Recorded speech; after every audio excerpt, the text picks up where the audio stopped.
नमस्कार साथियों, काव्य प्रसंग में आपका हार्दिक स्वागत है। मैं परमेंद्र सिंह आज आपके लिए लेकर आया हूँ सर्वेश्वर दयाल सक्सेना की कुछ कविताएं। आइए सुनते हैं सर्वेश्वर दयाल सक्सेना की कुछ कविताएं। कविताएं शुरू करूं इससे पहले मेरा आपसे निवेदन, आपने अब तक यदि काव्य प्रसंग को सब्सक्राइब नहीं किया है तो इसे सब्सक्राइब कर दें।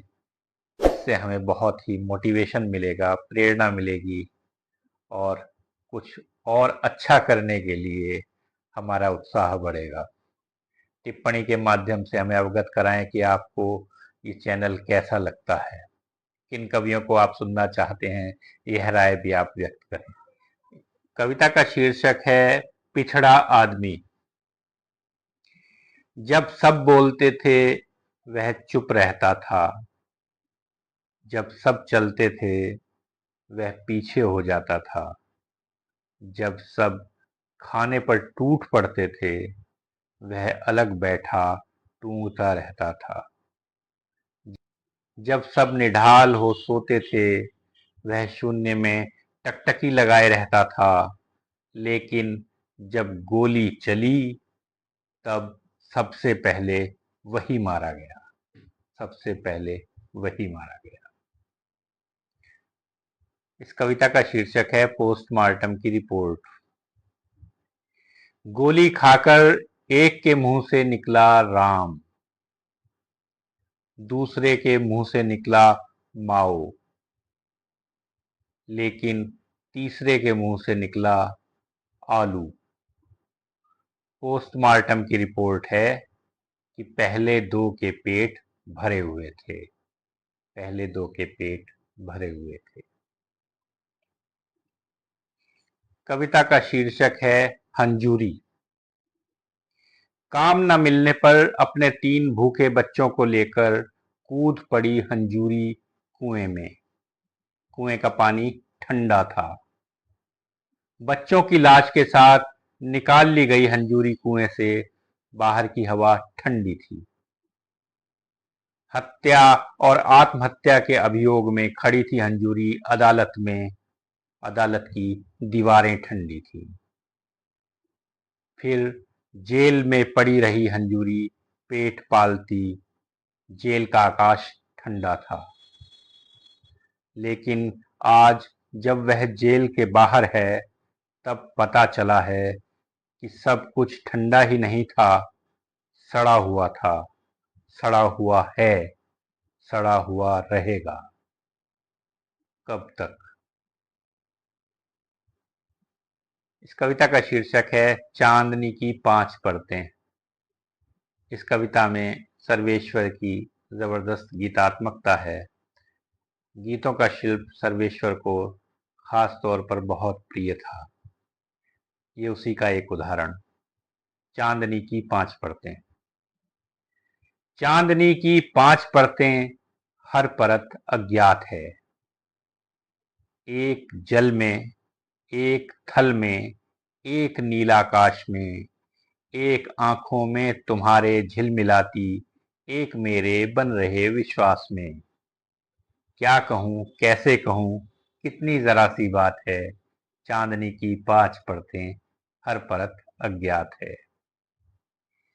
एक जो मैं आज हूँ, एक जो मैं हो न पाया, एक मैं जो हो न पाऊंगा कभी भी, एक जो होने नहीं दोगी मुझे तुम, एक जिसकी है हमारे बीच यह अभिशप्त छाया। क्यों सहूं, कब तक सहूं, कितना कठिन आघात है। चांदनी की 5 परतें, हर परत अज्ञात है। चांदनी की 5 परतें, हर परत अज्ञात है। कविता का शीर्षक है गोबरैले। यह उनके कविता संग्रह कुआनो नदी में संकलित है। गोबरैले गोबर में पलने वाले कीड़ों को कहते हैं। यह गोबर ही उनका भोजन है और इसी पर वे पलते हैं। गोबरैले। यह क्या हुआ देखते देखते चारों तरफ गोबरैले छा गए। गोबरैले काली चमकदार पीठ लिए गंदगी से अपनी अपनी दुनिया रचते, ढकेलते आगे बढ़ रहे हैं, कितने आत्मविश्वास के साथ।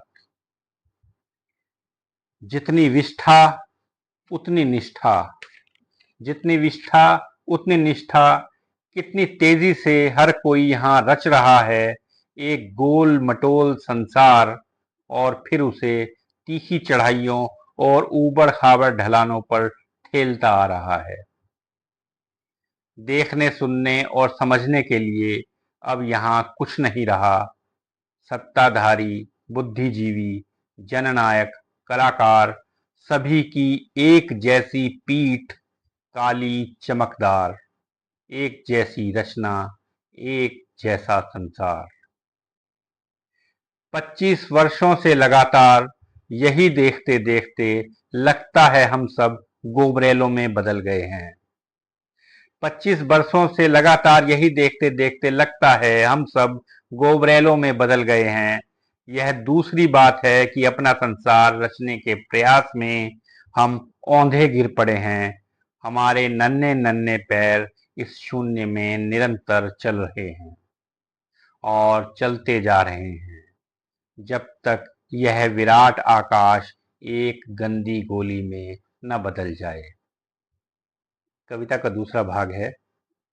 अच्छे से अच्छा शब्द फूलकर गोबरेले में बदल जाता है और बड़े से बड़े विचार को गंदी गोली की तरह ठेलने लगता है, चाहे वह ईश्वर हो या लोकतंत्र। गोबरेले चढ़ रहे हैं, गोबरेले बढ़ रहे हैं, और हम सब गलीज इश्तहारों से लदी दीवार की तरह निर्लज्ज खड़े हैं। क्रांति के नाम पर यदि ये कभी कुचल भी गए तो कहीं खून नहीं होगा। एक लिजलिजे पीले मवाद सा चारों तरफ कुछ फैल जाएगा। हरे हैं जंगल, हरे हैं घाव, हरे हैं दुख, लेकिन सब काला काला दिखता है इन्हीं गोबरेलों के कारण। काली हैं आंधियां, काला है खून, काले हैं मन, लेकिन सब हरा हरा दिखता है इन्हीं गोबरेलों के कारण, इन्हीं गोबरेलों के कारण। समर्पण। घास की एक पत्ती के सम्मुख मैं झुक गया। घास की एक पत्ती के सम्मुख मैं झुक गया और मैंने पाया मैं आकाश छू रहा हूं, मैं आकाश छू रहा हूं। इस सुंदर कविता का शीर्षक है तुम्हारे साथ रहकर। तुम्हारे साथ रहकर अक्सर ऐसा महसूस हुआ है कि दिशाएं पास आ गई हैं, हर रास्ता छोटा हो गया है। तुम्हारे साथ रहकर अक्सर मुझे ऐसा महसूस हुआ है कि दिशाएं पास आ गई हैं, हर रास्ता छोटा हो गया है। दुनिया सिमटकर एक आंगन सी बन गई है जो खचाखच भरा है, कहीं भी एकांत नहीं, न बाहर न भीतर। हर चीज का आकार घट गया है।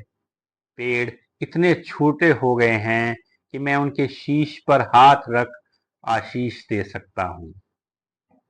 आकाश छाती से टकराता है, मैं जब चाहूं बादलों में मुंह छिपा सकता हूँ।